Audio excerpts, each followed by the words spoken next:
And now on the line is Gerben Uunk from the Party for Animal Welfare. Gerben is standing for the Party for Animal Welfare in June's election for Limerick's first directly elected mayor, and he's also standing in the local elections for his party in Newcastle West, the election for which will be held on the same day. Gerben, welcome back to Near FM. Yeah, thank you so much for giving me the honor to talk to the listeners of your radio station. So definitely one of my favorite radio station, Near FM. So thanks so much for the opportunity. Okay, Herbert, just before we start, just for the benefit of our listeners, I know your first name is spelled Gerben, but it's actually pronounced differently. Can you just clarify how you pronounce your name, please? Yeah, you pronounce it in the Dutch way as Gerben. So, long story, my mother from a distance was in love with a Tour de France cyclist, and his name was Gerben Kostens. So I was named after this cyclist, which did really well in the 60 years ago, let's say. And so I was named after him. So that's the story. Yeah. Okay. His name was Gerben, but most people won't be able to pronounce that, so they just call me Gerben, and that's fine too. Or some people call me Gerben. Okay, that's cool. Okay. Yeah. Okay, Herbert, I've done a few interviews with you on Near FM over the last year. We are going to talk today mostly about your campaign in this year's elections in Limerick, and I hope to come back to you and do a feature on your party's campaign in general in a couple of weeks at Cost or Yeah, perfect. Of course, that's fair enough. Can you tell me, Herbert, a bit about your background first, please, and then tell me why you believe you would make a good mayor for the people of Limerick? Yeah, of course. So I'm Gerben Uunk, and I've been born on the 17th of August 1965 in Hengelo in Holland. And at the age of 17, I moved to Amsterdam, and I was active for the movement against apartheid in South Africa at the time when there was still apartheid in South Africa. I also worked at the headquarters of Greenpeace at the time. And later I even met a lady who's now actually in the European Parliament, even though she's active for a different political party, for the Greens. Great society. So I met her at the time, let's say, but then as one of the volunteers, like I was a volunteer as well at the Greenpeace headquarters in Amsterdam, if you like. And that kind of like championed me to get active also in the political work, because I was active to rescue a little city park in Amsterdam. And I went to all the political parties and also independents, etc.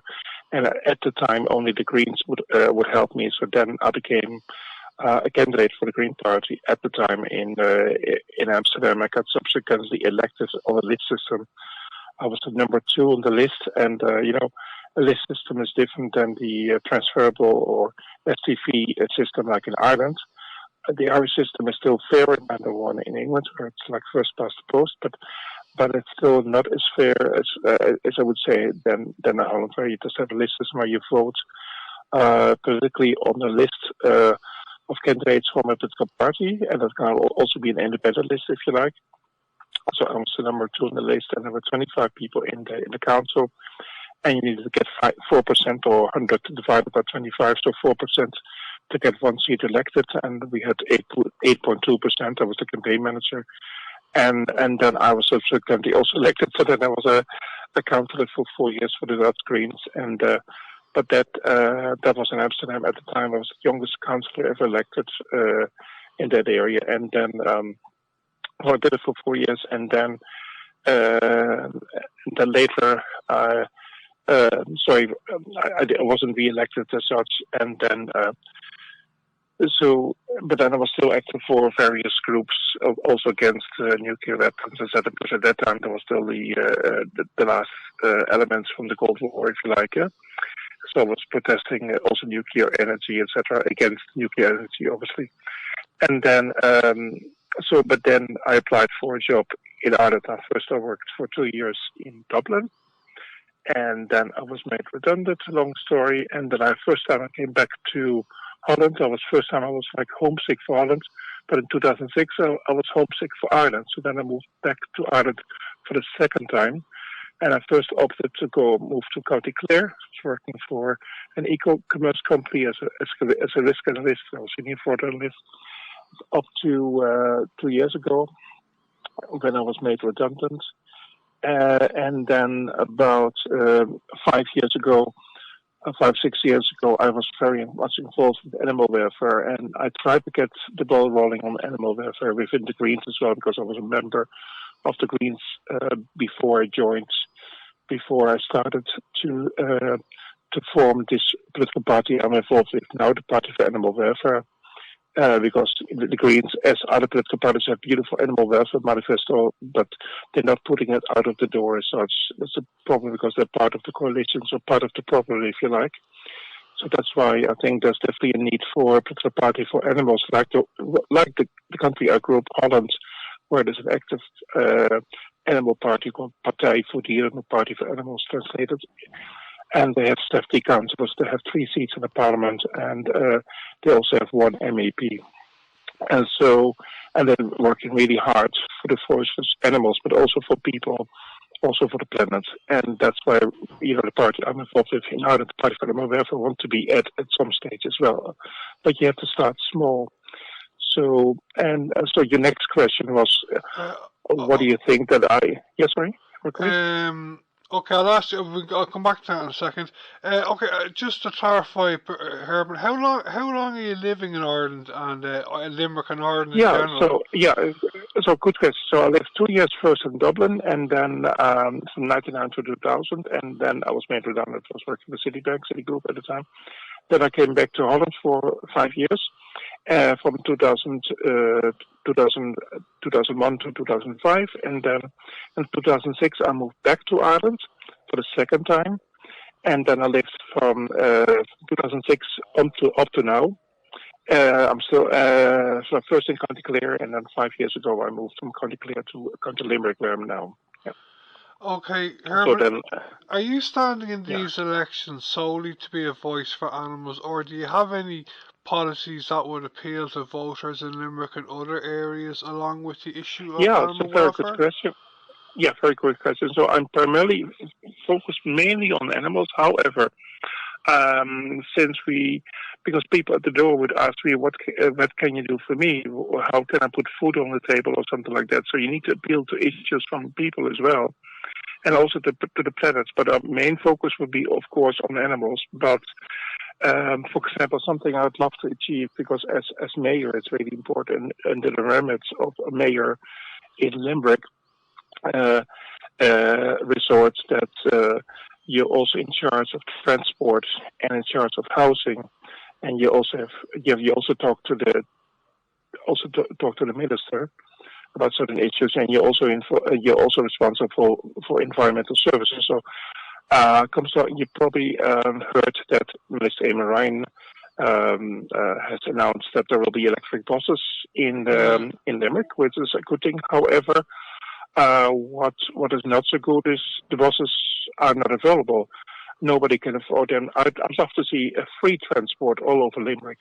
If I were mayor, elected, or be fortunate enough to get elected, I would love to see free transport all over Limerick, not just in the city of Limerick, but all over Limerick, but to begin with in Limerick City. And definitely for students, they don't know if you know that, but the UNL, University of Limerick, there's 20,000 students there, and there's only housing units for 2,000 students, or 18,000 students have to fence for themselves. A lot of students are living from their cars, literally living from their cars. So the government, says, well, okay, we've introduced electric buses. That's great, but how about affordable buses? With all the price hikes, we should definitely be lenient towards students and people on living wages. Social welfare to give them some money back somehow. So I think free transport would be the way to go. And then about electric buses, I've heard complaints that animals, wildlife, they can't hear the electric buses. And so a lot of, local wildlife have been run over by electric cars. So I think they should develop some electric cars, which at least gives some kind of sound if there's like upcoming wildlife or pets, whatever, crossing the streets, so that they won't be run over.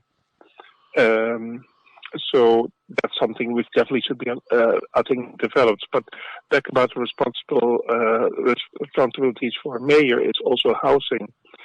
So, and that's where my the animal welfare comes in as well. A lot of landlords refuse people with pets, even Ukrainian refugees, which are coming in big influx, of course, from Ukraine, flee for the evil war from the Russian invasion into Ukraine. A lot of Ukrainians have been put up in hotels, and they were not allowed to bring their pets in the hotel, and the same. And thankfully, this has just been stopped this week by the government after a lot of protests. So basically, that animals which were taken from the Ukraine, mainly pets, by refugees, they had to be put in quarantine, and that has now been stopped, thankfully, after a lot of protests, also by the Party for Animal Welfare.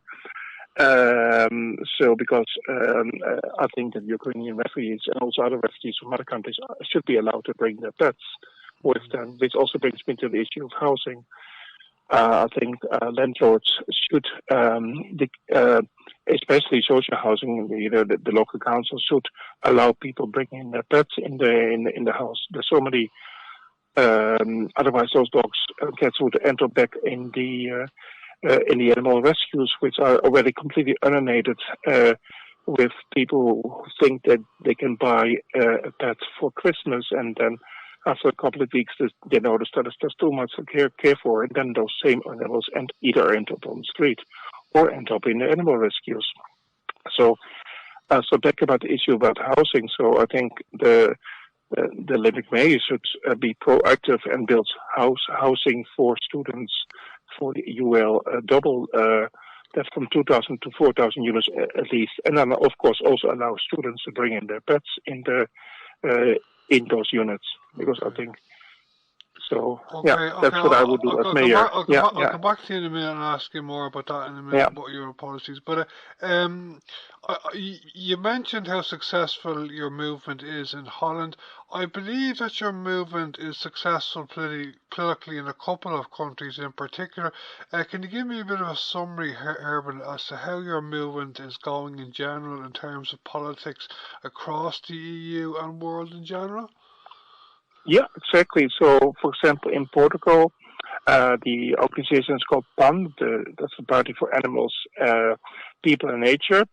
And so they've just been elected, the first councillor ever elected for Madeira, which is Madeira is like an island west of Africa, but it's still part of the Portugal, if you like, although semi-independent. And the first MP elected for Madeira, which is great. And is he councillor or an MP?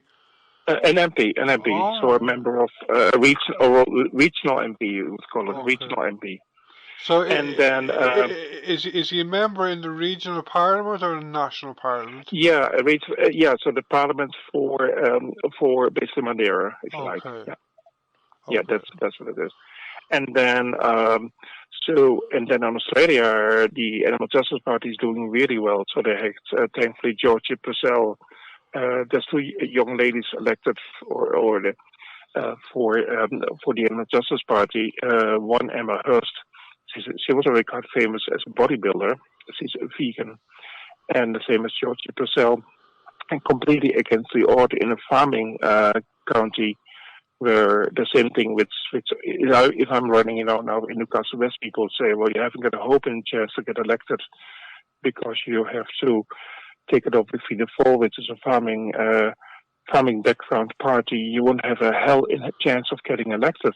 But that was said to the Animal Justice Party in Australia. That's the same way as well when they tried to stop kangaroo hunting on kangaroos, and they were laughed at, and then they got elected. So in the parliament, and now they've achieved quite a lot of things also for pets, and to bring the veterinary charges down. because it's again something I'd love to take up as mayor. And you might have heard about that as well, that veterinary charges, if you bring your dog or your cat or your rabbit to a local vet, the fees for a veterinarian differ from veterinarian to veterinarian. And I've also noticed that we've also noticed that to bring your dog or pet after hours, so after 8 o'clock, and then the vets which are open are charging completely ridiculous fees, and then there were cats being put to sleep because they couldn't afford the fees for a vet. It's completely ridiculous. Okay. And that should be stopped. And people shouldn't be given only the option to put their cat or dog to sleep just because they can't afford to pay for the charges for a vet. So, and there should be like a uniform maximum fee for veterinary charges as well. So, because every second person has a cat or a dog here, so we should cater for everybody, including for people with pets, I think. Yeah. Am I right in saying, Gerben, that even if your party only got one councillor elected nationally in this year's local elections, that councillor would very well make a big difference to the cause of animal welfare across Ireland? Yeah, I'd say so. And I mean, I would then relate it back to another political party, Sinn Féin, that they had one to lead, one selected, and of course Jerry Adams at one stage, and then they got one seat after the other, of course, and they were very much a party of the North, if you like. And so yeah, and now they expand, and now we all see that Sinn Féin is getting so large, and. So that's something where we could be at as well. So we now called the Party for Animal Welfare. It doesn't mean that we could be, because people are saying maybe we should be changed in Animal Party or Animal Rights Party or whatever. And maybe at some stage we might decide that, but the name is not secondary. We're there for the animals who can't speak for themselves. So if I could put up my cat for election for Taoiseach, I would. If I could only talk to an animal, of course, having a pet it's so good for your own mental health. If you have a bad day, if you're not feeling well, your cat or your dog will comfort you. They can really sense your mood. You must have seen it as well yourself. Yeah. Okay. Can you give me a bit of a summary, Gerben, on how the preparations are going for your party in general across the Republic of Ireland for this year's elections? Yes, of course. So at the moment we have now two candidates so far declared their so that's me and Patrice Nutchen. Now we have a few other candidates which will go forward, but we do it every week. We announce a new candidate. And then we have a lady in Leitrim, and we also have a lady in Kerry, so that's 4. And then we have a few other people that are thinking about it, so they're probably going to be what is called paper candidates. So we have active, I don't know if you know the difference between an active and a paper candidate. Yeah, I do. An active candidate that you go canvassing door to door, let's say, and if you're a paper candidate, you just put your name there just so that people can vote for your cause, in this case for animals. For animals primarily, like I said, but we also there for other issues here. But primarily for animals.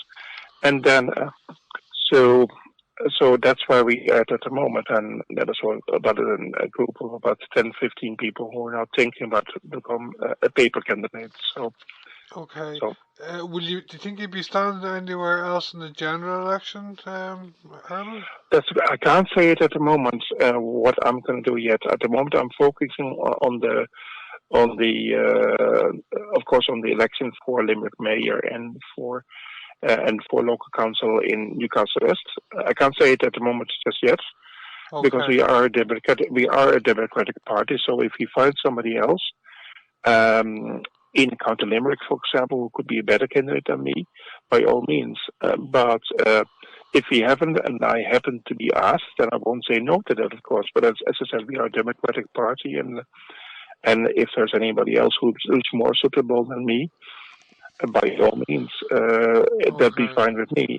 I gladly sacrifice myself for the greater good. But like I said, if if people ask me to go forward, of course, I'll be the candidate for general election. Yes. Okay, that's cool. You mentioned the woman Patrice. Where is she based? She's based in Dublin Southwest, in Tala, to be exact. Okay. In the same area ward where, for example, Minister for Integration, Roderick Gorman from the Greens, is also based in. Roderick Gorman is based in Dublin West. Yes, West, and the same kind of area where Patrice Nugent is based in this case. Yeah, so I'm not sure if he. No, it's a different constituency. Roderick Gorman is my local TD, and he's based in Dublin West, which covers Blanchardstown, Castleknock. The Dublin South West is Tala, that kind of region, Clondalkin. That's right. Yeah. So Dublin 24 or whatever it is, but. Something like that, yeah, something like that. Yeah, I used to live in Dublin, Tala as well. I was in the 90s, in 99 to 2010, the first time that I lived in Ireland. Yeah. Okay, Gerben, you mentioned you'll have a few paper candidates. Personally, I have canvassed in a couple of elections over the years, and it is my experience that canvassing people on the door makes a very big difference to the fortune. A very big difference. Yeah. It's good you mentioned it. So I've now, sorry to interrupt you, is that I've now, as a result of that, some people have told me as well, and when I was elected once upon a time, like in Holland, I went door to door as well, and you make so much impact if you speak to people on the door. So I've started a crowdfunding campaign, and people can then fund my campaign, and because I can't compete with the big boys, and who've got thousands of euros from cash from corporate donations, which we won't take anyways as Party for Animal Welfare corporate donations, but they do, and then already get donations from certain sources, and so they have massive campaign budgets which we don't have. So I started a crowdfunding campaign for myself, for Limerick Mayor, and we're also going to start a crowdfunding campaign for the paper candidates as well. And the paper candidates, they could be, as well, so because they won't do any canvassing, but they could still put their literature out on a notice board at the library, at the supermarket, and things like that. And we could still share it on social media. We could run ads on social media and the local press, but that all costs money. So we have to crowdfund for that. Yeah. So the paper candidates won't even have leaflets through people's doors, will they not? No, technically speaking, because you can still get elected as a paper candidate, because that has happened actually in County Clare, where I used to live, to one lady from Sinn Féin, Violet N. White. She didn't do any canvassing whatsoever, nothing, completely nothing. Only her name was there on the list, and she got surprisingly elected for Sinn Féin in Clare last time around for the general election. And that also happened to a guy from the Labour Party, Dr. Bansi, in the late 80s, I believe. He was South African at the time, and his Irish naturalization was fast-tracked when he was surprisingly elected as a paper candidate for the Labour Party, and so he could enter. So he could enter the door. So it's still possible to get elected as a paper candidate. Of course, the chance is smaller, but it's still possible. So, yeah. And then at least as a paper candidate, sorry, I know if you're a paper candidate, the candidate is not going to be canvassing doors. But ideally, if they could have even one leaflet during the campaign through people's doors, that would be good, wouldn't it? Yeah, absolutely. I totally agree. So I'm now negotiating with the paper candidates to have at least, and so most of them, they agree to leaflet at least, and then to bring it to and that would then go on the nationwide. There's a guy called, you probably know him, and Adrian Kavanagh, I pronounce his name, and he collects all the party literature from all political parties. Adrian Kinsley, you probably know him. Yeah, something like that. Yeah. So, I heard of him. Yeah, go on. Yeah. Yeah, you have to learn from others. You don't have to reinvent the wheel, so to speak, when it comes to election literature. Okay. So, yeah, Okay, that's great, Herbert. It was great talking to you today again. I'll come back to you in a couple of weeks for another interview or report on the FM into how your party's campaign is going in general across the Republic of Ireland. I mean, yeah, when you have all of your candidates declared, okay? yeah. And we, as I said, we definitely take part in the general elections as well next year, or maybe before that. Of course, it could.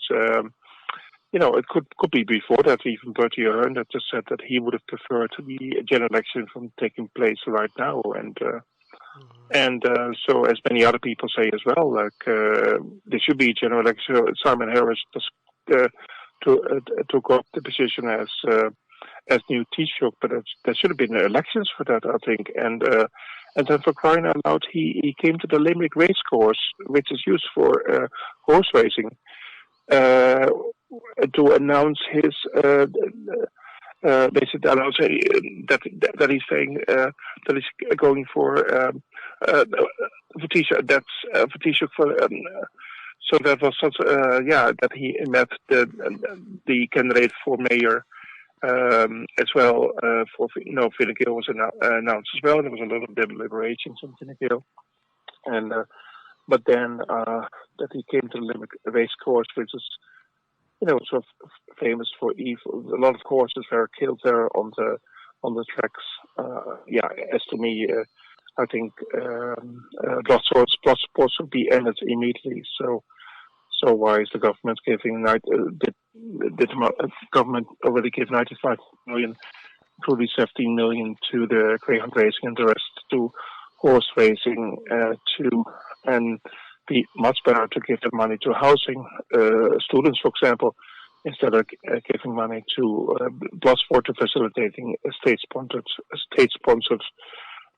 blood sports like greyhound racing and horse racing. So that should be outlawed immediately. And the same as fox hunting. Why for crying out, fox hunting is still legal in Ireland? I just can't understand it. In UK it's banned. But in Ireland it's not banned, and so you can. But then in UK, even though there is a ban in UK, it's not enforced. So you need and to ban. I think the fox hunting is 77%, according to Ben Bloodsport, are against fox hunting on foxes, on those innocent foxes. But yet it's not. It's the politicians, including from the Greens, don't want to touch it, and I don't want to single out one single party. It's also Fianna Fáil and Fine Gael, of course, and the independents who also support the EU coalition as well. They're also to blame. And why blood sports are not stopped in Ireland? I think it's unforgivable, and then that's my opinion. Yeah, and that's also the opinion of the Party of Animal Welfare. Yeah.